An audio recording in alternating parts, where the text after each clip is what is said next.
Hey everybody, coming to you a day late because I don't like dropping two videos on the same night, and last night we dropped the interview with Barry Eisler, so that was out there to check out. So I have moved my monthly wrap back to Saturday. As always, usually the first Friday, today it's the first Saturday of the month, we do the monthly wrap up, catch up on everything we did the previous month. First of all, what did we read? Beginning of the month, I knocked out The Nameless Land, which is book 2 in the Witch Road series by Kate Elliott. 5-star, love that. Then I read Always With You by Fiona Grace. That one was good. I'm not a big romance fan, but I really enjoyed the story. And it's part of a series, which is part of the reason I think I knocked it down. I think I gave it a 4. But it was basically because it didn't have a good wrap up. But again, this is a series. I'm just not used to romantic series. What can I say? Anyhow, knocked that one out next. Third place, The Christmas Stranger by Richard Paul Evans. Not normally I'm not fantasy, not sci-fi, not horror, but again, if you're looking for a Christmas book, as a Christmas book, 5 stars. Richard Paul Evans does it again. Loved that book. Had a little bit of the It's a Wonderful Life vibes, but like it was a twist on it. Anyhow, check it out, especially if you love Christmas stories. Finished after that, I did The Silence of the Flesh, which was my first book by Glenn Cooper. Been wanting to read him a while now. This one, I gave it 4 stars. I knocked it down because it wasn't really a topic that I was super interested in. And I don't want to tell anybody the topic simply because the topic is kind of the surprise of the story, which is so it's hard to tell people to read or not read this. All I can say. Anyhow, so that came down a little bit, but I had to give it 4 stars just based on the writing. I definitely want to pick up something else by him. I feel like he's definitely got writing skills, and I'm just gonna have to see if I can find something of his that's a little bit more up my alley. And then last one that I actually finished, I had one more that I started, but the last one that I finished in the month was Mineworks by Neil Schusterman. Now that one is a collection of short stories. A lot of those stories have been collected before, but this time they were all put together. So this is like a almost 600-page chonker. Gorgeous stories in there. Absolutely loved it.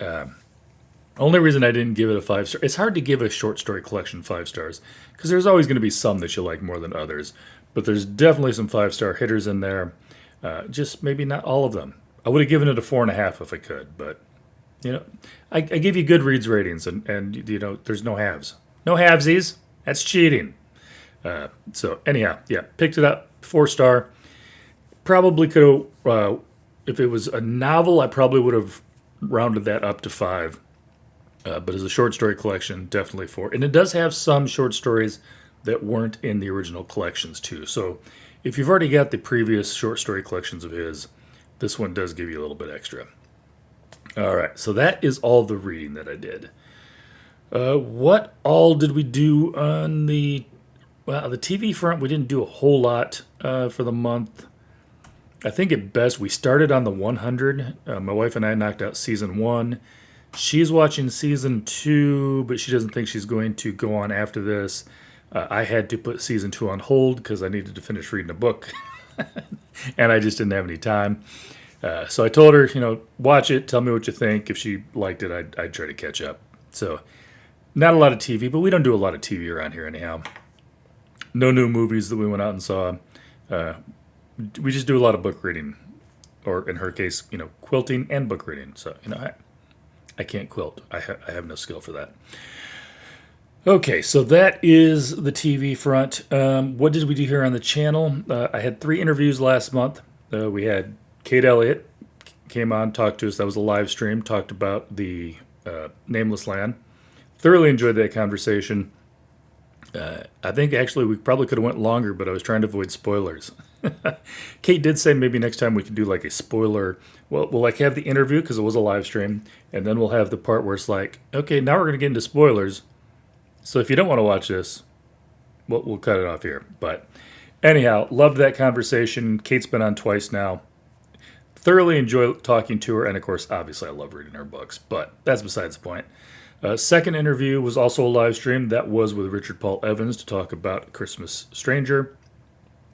Richard was also on last year, so he's been on twice. I don't know if we're just going to have him like every November because he always seems to have a Christmas book out. But yeah, loved that book. Loved talking to him. He's a great guy to talk to, and had decent turnout for that one. And then the last one I did was not a live stream. We pre-recorded it, and then that was when I finally got Neil Schusterman on. And I do say finally because this is my fourth year doing it, and probably starting in year two. There's certain authors where the timing hasn't worked out yet, and so I've always got that little, this is time for my annual attempt to get you on the channel. And Neil and I finally got it to work out for both of us. And I had not met him yet. My daughter met him when he was in town one time. And of course, she introduced me to his books way back with the Dark Fusion series, which is a little long in the tooth at this point. So, it's been out a while. But yeah, we talked about the Mindworks short story collection. And of course, I love Unwind. I loved Scythe. Obviously, I loved the Dark Fusion series, especially Duckling Ugly. I can speak English. Anyhow, so three of those out, and that was the three author events I had. Don't think I did anything else out of the ordinary. Obviously, weekly wrap up stuff like that, but I don't think I did anything else special last month. Especially with Neil's 600-page chonker, I think I was just trying to get through that one before it was time to have a conversation because I don't like talking to authors if I haven't read their books yet. There were a few when I first started this where if they had a new book out in a series and I was trying to catch up, I may not have gotten all the way through the book because I tried to knock out the whole series. And I don't like doing that anymore. This feels weird to not be caught up to where they're at, which is why a lot of times you'll see I'll have an author on when I am either completely caught up or when they've got a new series or a standalone coming out. Just because I'm doing like 3 or 4 of these a month now, which means I've got a regular job, I've got a part-time job, I've got life, and then I'm also trying to get a book read every week, which is, if it took away some of that other stuff, I could probably do it. But it gets a little close sometimes. Plus, I try to schedule, based on how many pages are in a book, I try to come in sideways, so like the night before I finish that last page, just so that it's fresh in my mind. Now, if I was smart, I would take notes while I was reading.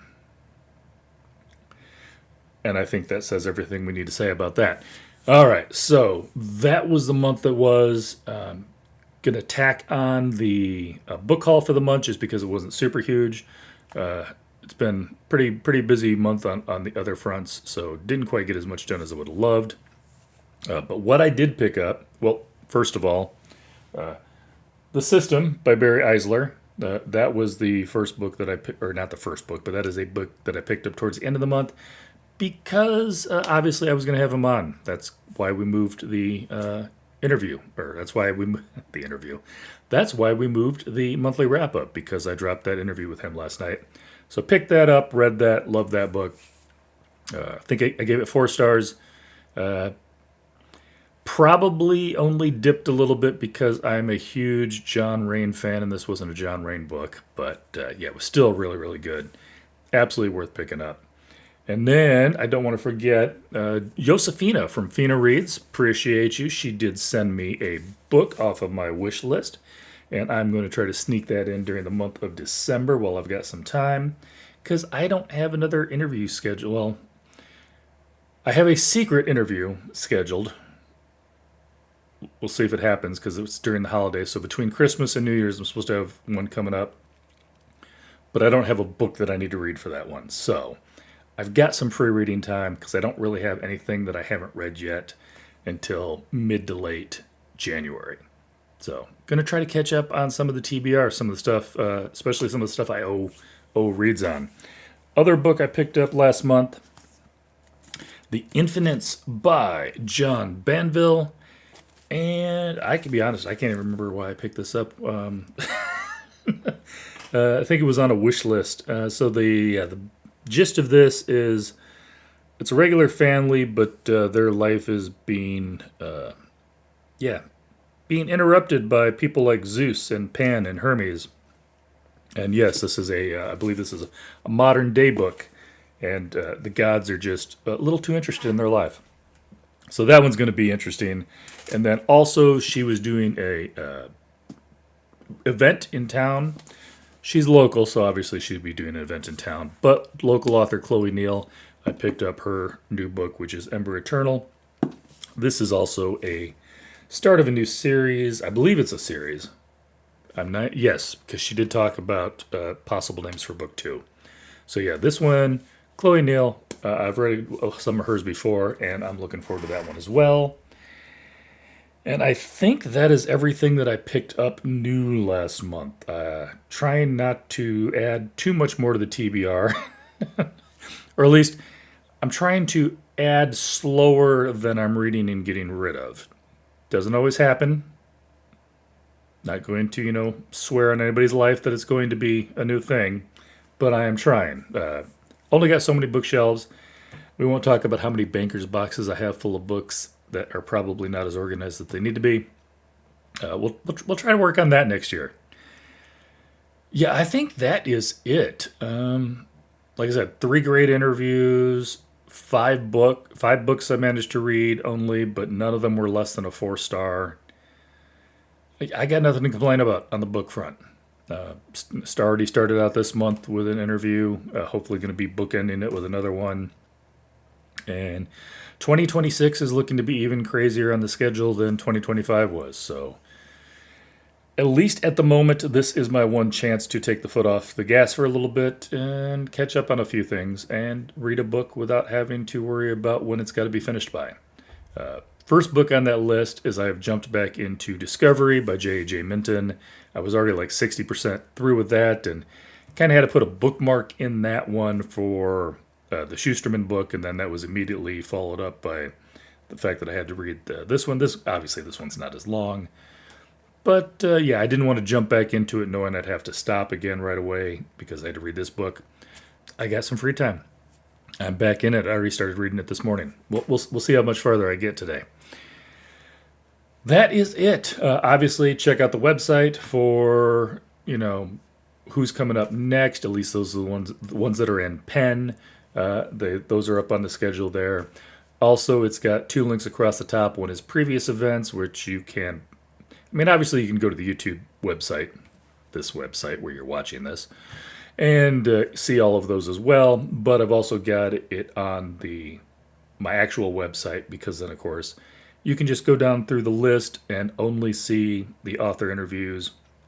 I don't usually bother. I don't bother putting like the booktuber interviews and stuff. It's just authors, and you can just pick which one you want to watch. If you don't have time to sit down and watch, because some of them, like the Barry Eisler one yesterday, that ended up being almost a 2-hour interview. If you don't have that much time sitting around in your house, or time to stare at a screen, then of course they all I think I'm a couple videos behind. I'm going to try to catch that up during December. But they're all on Apple Podcast and Spotify. They're just audio. So if you want to listen to an author interview while you're driving to work or washing dishes or whatever, that is also an option. Check that out. I do want to give a shout out to my Patreons. I don't always remember to do this. Sometimes I kind of put it in as an afterthought. But especially since, Fina picked me up a book, I feel like I really need to give them a shout out. So Patreons, I do love you guys. Every little bit helps. And that is it. If you like my content, as always, people say like and subscribe. I'm not going to tell you not to like and subscribe. But, watch something else. Basically, watch hours is the only thing this channel is really missing at this point. I've got over 9,000 subscribers. Love you guys. I appreciate every subscription. I appreciate every like, every comment. But we started to make some headway there on the watch hours, trying to finally get this channel monetized. And I'm not looking to make big bank off of this channel. I would just appreciate it if it could pay for a book or two once in a while. So working on that. But then of course the Adrian Tchaikovsky interview was probably my last big one. No, not. It's my last big one that has fallen off. The original views watch hour. If you're not a big YouTube person and you don't know how the monetization works on this thing, once you're those 4,000 watch hours that they require have to be during a 365-day period. And so Tchaikovsky was last September, and so in the last month or two, those had started to fall off. So the watch hours dipped down a little bit. Now they're starting to pick back up again. It mainly depends on which day fell off. So a lot of times if I've got a week or two between interviews, then you don't see much of a loss when those days disappear. But when I had a big interview, and a lot of people did watch the Adrian one, then of course that does hurt a little bit. Obviously, once you get monetized, then you don't have to worry about any of that stuff. Not that I don't want you guys to watch. Hopefully, I'm bringing you interviews with authors that you want to hear from. But yeah, if you want to help out the channel, like I said, just come pick something up. And if you haven't seen anybody that you like yet, let me just go over some of the people that I've got scheduled for next year so far. That is not the right. That is not the right file that I just opened. Let's try that again, shall we? If you've seen the website, the calendar's already up there. You already know I've got Dr. Philip Chase, debut author Shen Tao, horror author A.C. Wise. Those are all coming up in January. Those are all on the schedule. February, Shauna McGuire should be back. I've got plans with, hopefully, Moses Ose Utemi. Going to talk about his book. It's a series, I believe. Going to be checking that one out. March-ish, we're hoping to have Sarah Rees Brennan back. We are still trying to figure out when exactly her book's going to drop. We've seen UK dates. We've seen US dates. She thought they were supposed to be the same. So far, they're not. So we'll see how that goes. I got a local author, Sean D. Brinks, planning on having him on in March.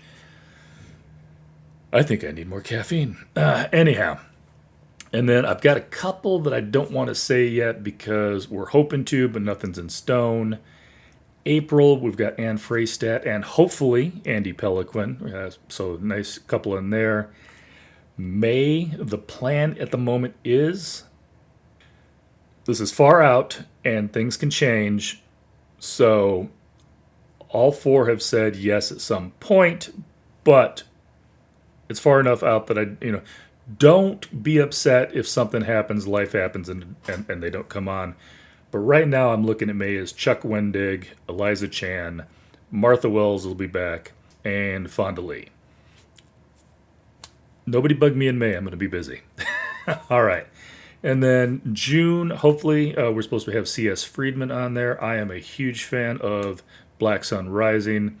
And finally got a chance to, I'd completely forgotten about it. And somebody talked about the fact that they were reading it the other day. And I'm like, I haven't reached out to C.S. Friedman yet. What is wrong with me? So that's supposed to be happening in June. And then July, M.J. Kuhn and John Wiswell. Everybody else past that is very, very much in pencil. There's a few names I didn't mention because they are also very much in pencil. But yeah, it's pretty stacked. I've got no complaints at all. And no, I'm gonna be super busy. So if you guys want to hear from those authors, put it on your calendar. Once I have it on my calendar, make sure you come watch it.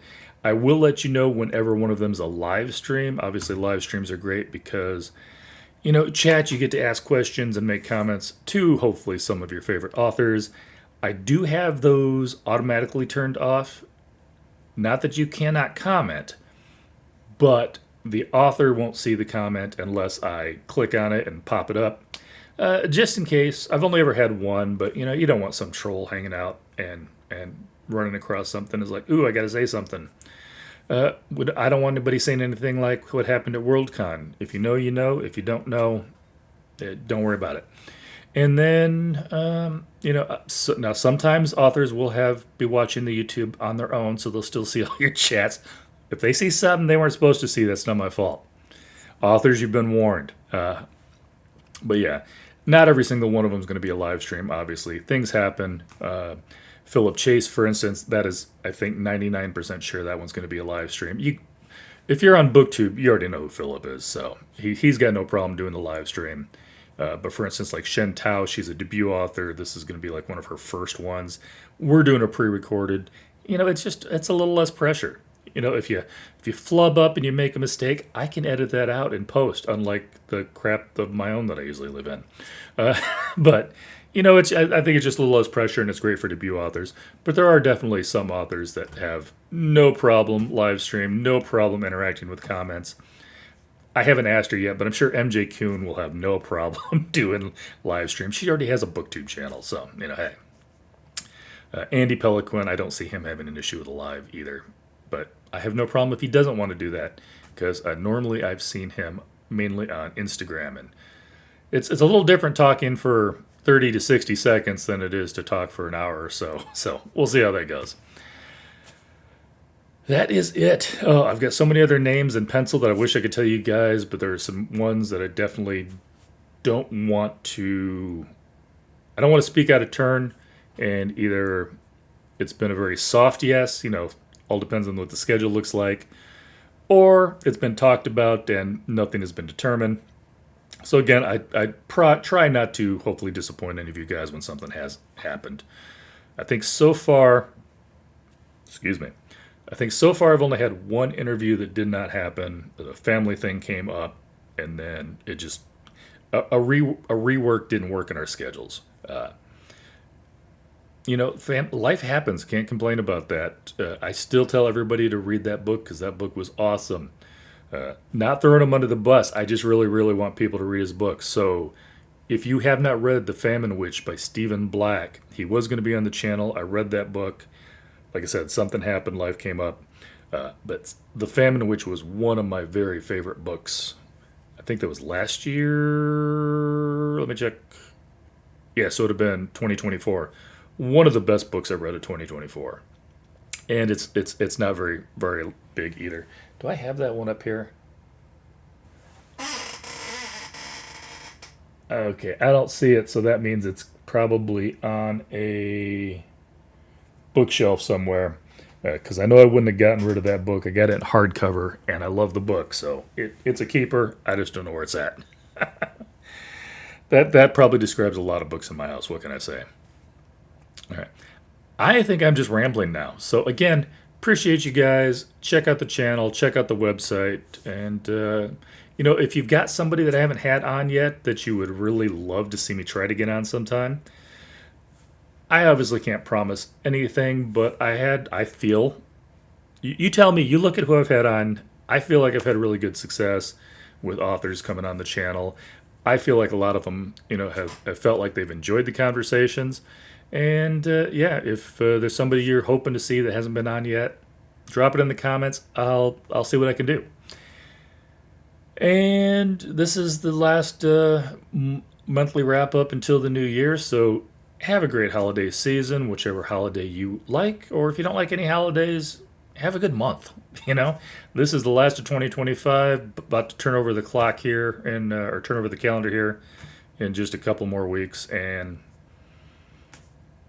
I hope your 2025 was great, and I hope if it wasn't the greatest, that 2026 is going to smile on you. All right. Catch you guys later. Have some 5-star reads.